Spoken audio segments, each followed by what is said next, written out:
Hi, I'm Jørgen Rasmussen.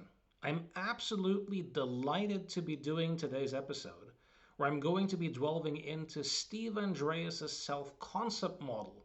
I'm going to be sharing what I think are the strengths and the weaknesses of that particular model, my experiences with it, and what I have observed attempting to utilize it with my clients. Before I go into the self-concept model, I am a heavy reader of books. I absolutely love reading. Remember that feeling you used to have as a kid, in anticipation of opening your presents at Christmas? There are some books I've had that level of anticipation before reading them, and one of them was Transforming Yourself, Becoming Who You Want to Be by Steve Andreas. This is a book he released back in 2002. I read it right after it came out. This was 4 years into my full time NLP and hypnosis client practice. And already at that time, I had realized that, most psychological suffering revolves around who people think they are, it revolves around the self. So, any methodology or framework that could effectively help people to transform their self would seem to be the holy grail of change work. Let's take a look, by the way, at that book title, Transform Yourself. Now, make a distinction between information, where you have a particular form of mind, a particular way of making meaning, and information means that you're just you're taking some data in and some information and putting it into your current form of mind. Transformation implies something different. It implies transform as in change the form, change the very way you make meaning, not just the information, but change the very form of mind. So the ability to transform your selfing process, who you fundamentally take yourself to be. Before I go into the model, I want to say a few words about Steve Andreas and my relationship to him. Back in 2008, I released my first book, Provocative Hypnosis. And I was looking for these big names to read my book, hopefully like it, and write something complimentary on it that I could use in my marketing. Most of these NLP hypnosis big names never responded, never gave me the time of day. But Steve Andreas did. He was so generous. Um, Funnily enough, he started out by offering me all these suggestions for grammar and technical stuff when it came to writing, and I was like, hey Steve, dude, I have an editor for that stuff. I'm looking for your NLP mind. Now I have to admit, he was not that taken by my style. He liked aspects of it, but he thought I was a bit too crude, that I seemed to lack in compassion and empathy, and as an elder statesman, so to be in this field, I think he tried to help me and to set me straight. So he sent me this big box of DVDs and CDs of him doing client sessions with people, showing me how it's done. And he said to me, enjoy these for 2 or 3 months and then send them back. And I was so appreciative of his generosity that I just bought them. I just sent them the money, A, because I wanted to keep them anyways, and B, even if he had given them to me as a gift, I would have still, because I really wanted to show my appreciation for his generosity. And then over the next few years, I can't quite remember how many, but I had somewhere between, I think, 5 or 10 longer Skype conversations with Steve, exploring anything related to NLP and hypnosis and psychology and change, and of course his self-concept model. So I wanted to put that out there. I found Steve to be a very generous, very honest, and humble and open-minded, no bullshit, pragmatic type of guy. So I really appreciated him. Now, here's an interesting point with all of this. Steve Andreas, of course, made the point that we all have a self concept, or essentially multiple self concepts. Huge generalizations about who we are as human beings. He talked about self concept, values, and self esteem, where he would say, look, self concept is a wide generalization of who you essentially think you are. Your values are, the kind of experiences that you appreciate, find fulfilling, think are important. And your self-esteem is essentially just your assessment of whether you are living up to those values or not. So kind of ironically, let's say that you were a thief, and you had a self-concept that said that you were an exquisite con man. Well, whenever you lived up to those values, then you would, according to Steve, have high self-esteem. Now, for a particular self-concept, again, according to Steve and his model, to be useful, it would have to be durable, meaning it would have to be there, rain or sunshine, even when the shit hits the fan. It would have to be unconscious, not that you would have to consciously, keep it alive. Uh, Ideally, it would connect you with people instead of kind of isolating you from them. It would be accurate in terms of actual skill, because we all know people who have self concepts that, all you have to do is to watch some of these America's Got Talent or singing competitions, and you watch some of these people and you kind of think, have they got no friends? Do their friends and family have no compassion for them, allowing them to go up on that stage and think that they're a fantastic singer and they're anything but? So, according to the model, a self concept would have to be relatively accurate and, very importantly, receptive to feedback. You want a self concept then which is accurate, uh, and receptive to feedback. And this is interesting, and it's going to be kind of like the main theme of this particular video. Now, notice something. When I say to you that I have a lot of love for Steve Andreas, and I perceive them to be honest and generous and all that sort of stuff, that's my not self concept, but Steve Andreas concept. So for the people in your life, you have concepts not only for who you think you are, but for who the people in your life are, right? And to the extent that they're kind of accurate and they're kind of responsive to feedback, they're useful. They're not the person, right? But they're useful, might be, in terms of how you relate to this person. What expectations are reasonable to have? How do you, what matters to them? But of course, my self concept of who I think Steve Andreas is not Steve Andreas. It's not who he fundamentally is. Imagine there's this T-shirt I once saw that said, "I'm not responsible for the version of me in your head." And it's very, it points to something profound. Imagine Steve Andreas, well, he's dead now, but a few years ago at least, sitting on a park bench in the city that he lived, and imagine 30 people who had some sort of relationship to Steve Andreas walking by. Might be his hairdresser, might be a buddy he goes fishing with, might be a former client or his wife or a neighbor.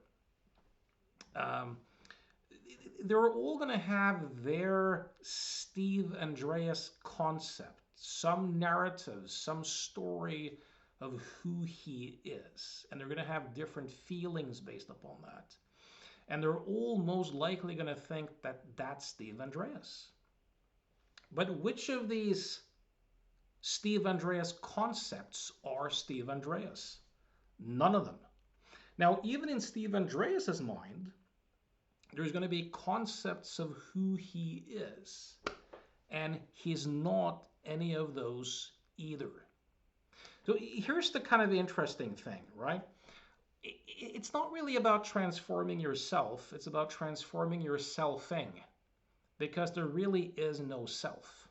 If I if I take the sentence and I say to you, I see the computer, that's a thought. That's a sentence. I see the computer is not the same as a computer, but the thought refers to something. It refers to something I can kind of see and touch and hear some sounds coming out of. There's something there in reality, so to speak. Now, if you've read Donald Hoffman's book, The Case Against Reality, he makes a very compelling argument that what you see is not reality. It's anything but, that your perceptions actually hide reality, that it's just a useful icon to more effectively navigate the territory. Be that as it may, there's something in real time. But the eye that watches the computer, when that's looked for, there is no eye to be found. There is perceiving, but there is no perceiver. So there actually is no self. So it's impossible to transform something which isn't there. I think this is the main weakness of Steve Andreas's model. The downside, if you will, is that you are not a collection of thoughts. You see, when you use the self-concept model, you're essentially working with memories and images and internal dialogue and body sensations. But you are not a collection of thoughts. You're not memories. You're not images. This is not who you are. These self-referential stories seem to refer to a self, but there is actually no self to be found anywhere.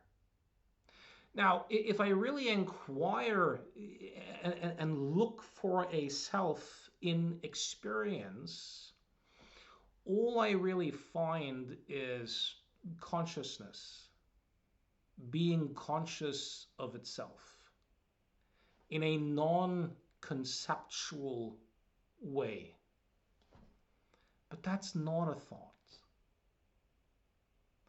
That's what we fundamentally are, if we are anything.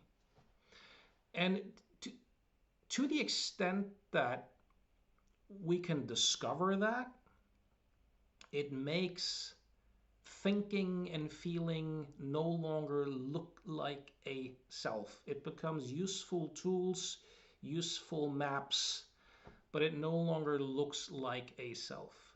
So the flaw, I think, the mistake here is that the model confuses thinking with being. It makes it seem as if we are a collection of thought, or the thinker and organizer of those collections of thought. And that is a case of mistaken identity.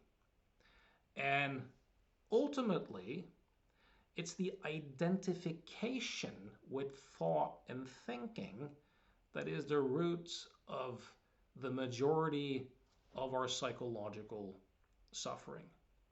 So that, I would say, is the major downside of this particular model.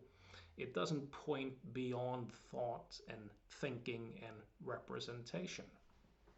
But on the other hand, while there is no self, there is selfing.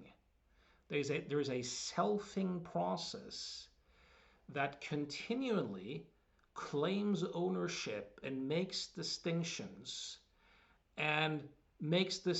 between self and not self. This is a process. There's no one doing it. It doesn't refer to anyone, but there's a selfing process going on. And for the vast majority of people, it looks as if this selfing process is who and what they fundamentally are. Now, this process seems necessary, useful, and functional. So, for example, one of the reasons, this is one of the main hypotheses for infantile amnesia, the fact that we can't really remember as adults stuff from the age of 2.5, 1, 6 months, is that you need a sense of self to be able to encode, store, and retrieve autobiographical memories. Autographical, Autobiographical memories being a combination of episodic memories, like of events, and semantic memory, which is just more like information, like Oslo is the capital of Norway, or even that Norway exists as a nation if you live, for example, in the United States of America. Also, for example, for you as an adult to become an adult psychologically, someone who can be accountable, for example, who can be personally responsible and accountable in the way we expect of an adult, you need the ability to coordinate and experience two perspectives simultaneously. You need that capacity to have a sense of a psychological self over time. You need that capacity to be able to uh, really care about the consequences of your actions to the point where you're impacted by it. You need that to be able to have good, healthy boundaries, to be able to see that other people have their own inner world of thoughts and feelings and that they're not quite the same as yours. You need that to be able to function in a relatively free society so that you can make your own decisions as a person. So we all have self-concepts in that sense. And if we go back to the whole Steve Andreas sitting on a park bench example, my Steve Andreas model from my interactions with him, of course, is not Steve Andreas. But it's useful to the extent that it's accurate and to the extent that it is receptive to feedback. So what Steve offered was a method where you could kind of discover. So let's say that you view yourself as a kind person. Someone were to ask you, what's something that's true about you? And you were to say, I'm a kind person, that feels real to you. Well, that's a self-concept. Steve would help you discover how you represent that. The modality you use, the submodalities, the location, the number of examples, the amount of perceptual positions, and he would also have you notice the counterexamples, the examples of not being a kind person, but how you kind of represented those in such a way that you still maintained the self-concept of being a kind person. Using this particular model, you can then strengthen that self-concept, make it feel more real. You might also be able to model other people's self-concepts and taking them on as your own, using someone else's structure. Or you might be able to transform a negative self-concept into one that's more positive and which works for you. So given that we all have self-concepts, it is quite often, useful for people to be able to have choice about it, to be able to, in a conscious way, kind of engineer it and to tweak it. And somewhat ironically, by doing that, you're able to see that the self is not a thing, but there's a selfing process. It's malleable. It's you can change it, you can move it around, you can outdated. Um, I have to say this though. I was back in 2002 when I first started playing with it. I was not quite able to get the sorts of results that I had hoped for. I played with the model for a couple of years, had some successes, also had quite a few people who could not relate to it. How much of that is down to my skill relatively early in my career, 4 years in, I think is debatable. I had colleagues too who didn't quite wasn't quite able to get the results they wanted using that particular model. I listened to a demonstration with Steve where he helped someone go from not thinking of himself as lovable to developing a self concept as lovable. And it made a huge difference in his life. And there was an interview with his wife as well over time. So some people are really able to respond to this. I think, for all ways of doing change work, the client needs certain capacities. I was never good at doing submodality interventions on myself. I never responded well to it. It's never been my favorite way of doing things.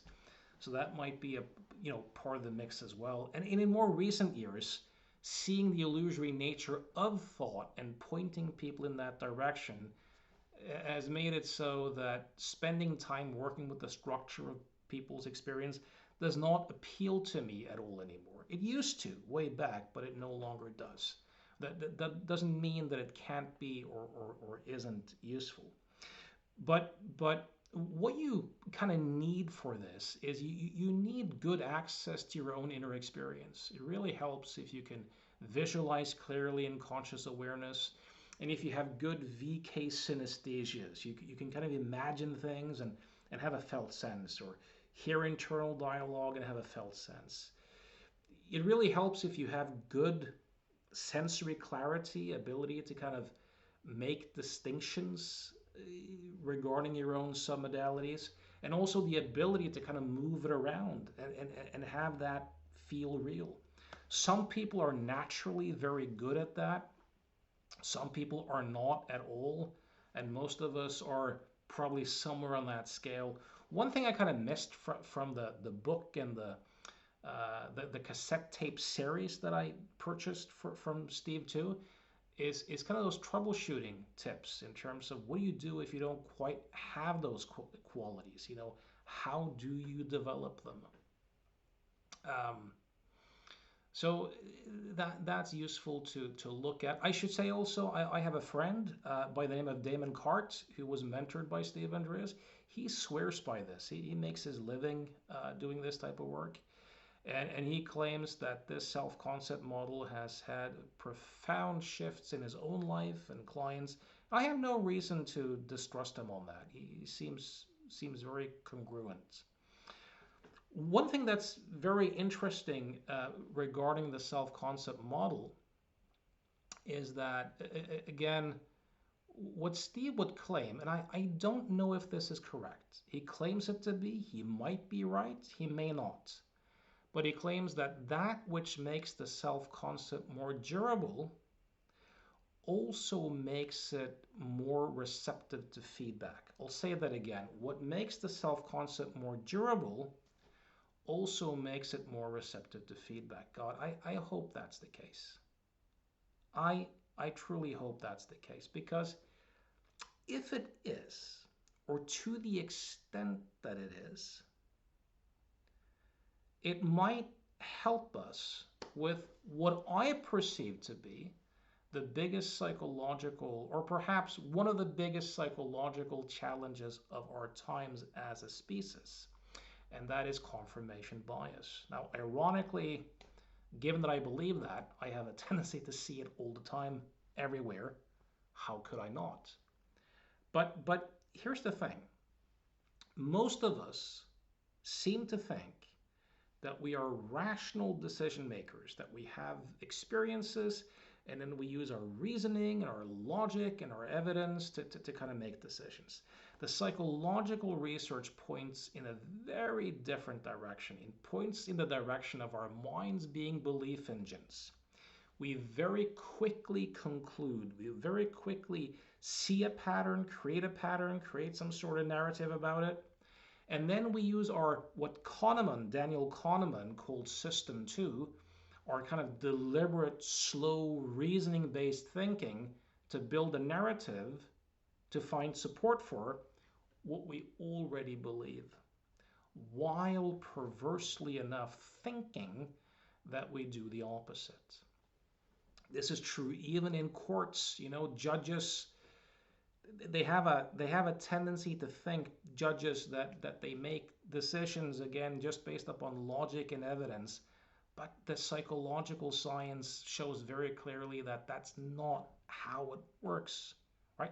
So I've had the unfortunate experience of having to deal with lawyers and judges, and many of these people strongly believe that they are rational decision makers who primarily orient themselves with just facts and logic and objectivity.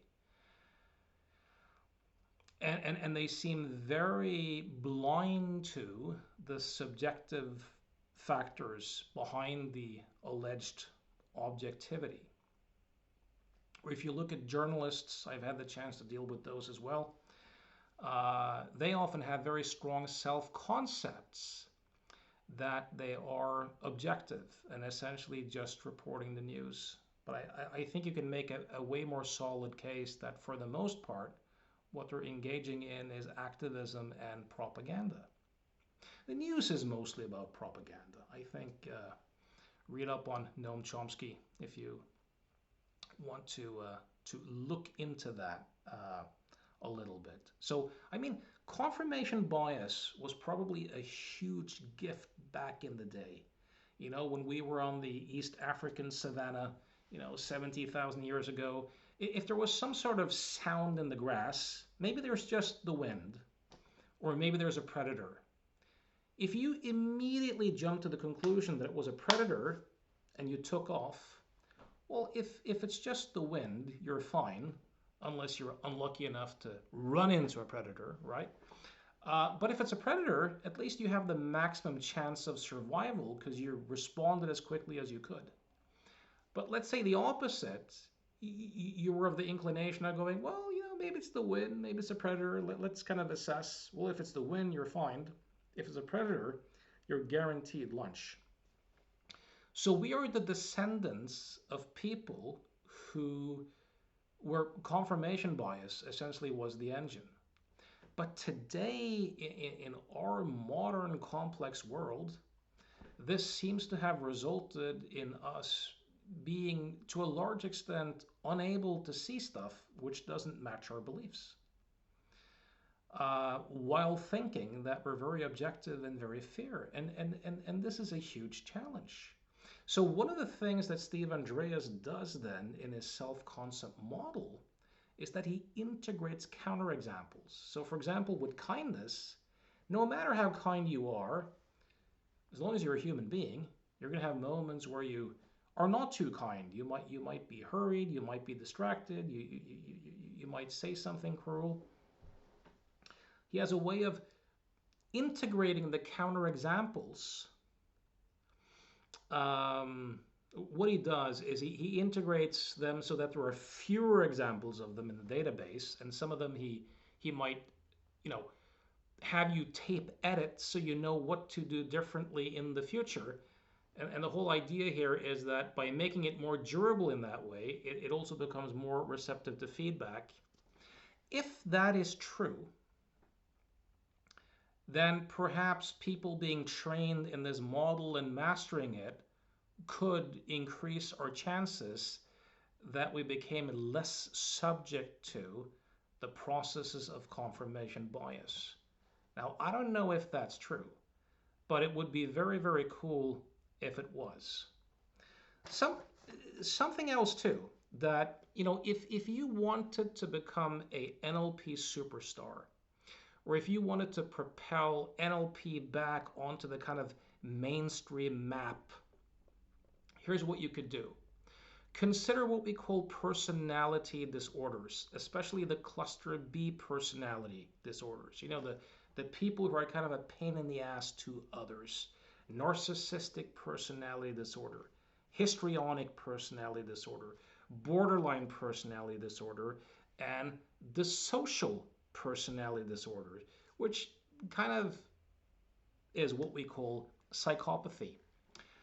If if you spend some time talking with people who have these disorders, which I have done by the way, you'll discover that a common denominator is that they lack a psychological self.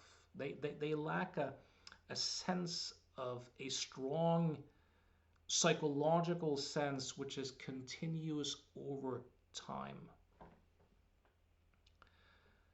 There's an organization called Psychopathy Is, which is run by some psychologists, and there are people on staff there who are diagnosed psychopaths essentially, but who go to psychotherapy and who are engaged in the process of trying to build a stable self, right? Um, Interestingly, I heard a story. There's a YouTube channel, a woman called M.E. Thomas, who's a psychopath, who interviews this Asian woman who was diagnosed with dissocial personality disorder, and she claims to hardly have those tendencies anymore, and to be way more pro-social as a result of an awakening experience of realizing that she was not her egoic mind,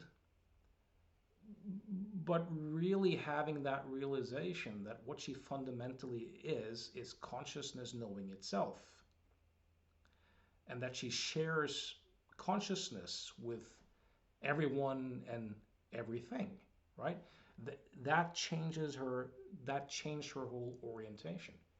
Now, if you were to contact, for example, an organization like that and offer to do self-concept work, and you wrote a book about it, and you know that might be a great idea. Um,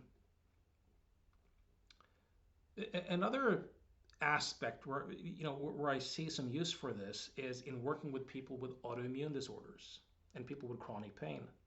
You can read a book like Gabor Mate's The Myth of Normal or When the Body Says No, and you'll see him citing all these studies that shows correlation with personality tendencies, people who are not the best at setting boundaries, who are not the best at living from first position, who are too self-appeasing, uh, in a sense.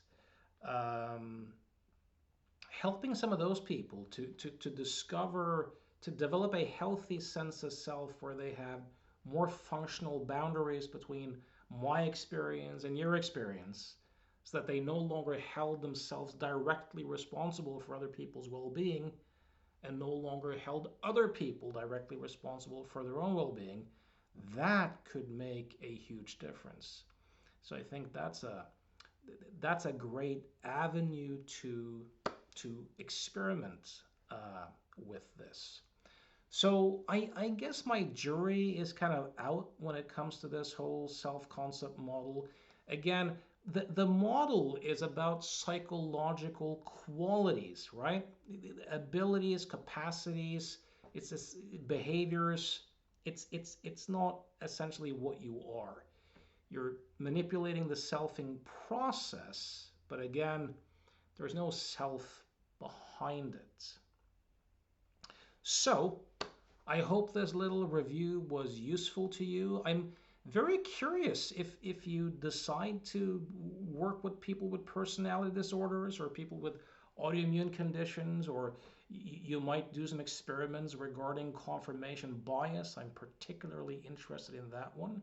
Perhaps this self-concept model could put NLP on the map. If nothing else, I think Transforming Yourself is the most ambitious and exciting NLP book out there. I'd love to hear what you think, whether you agree, disagree. I'd love to hear your experiences and your observations with this particular model. By the way, if you're watching this in 2025, in September, I'm doing a 10-week, once a week online masterclass called Seeing Through the Self-Illusion. If you're curious about that, go to provocativehypnosis.com and check out the seminar page. If you're wondering whether you and I could be a good fit in terms of working together, I invite you to send me an email through provocativehypnosis.com. Oh, and by the way, Damon Cart came to my house a couple of years ago and did a YouTube video, shot some interviews with me. I'll link the videos in the description so you can have a look at it. All right, thanks for listening.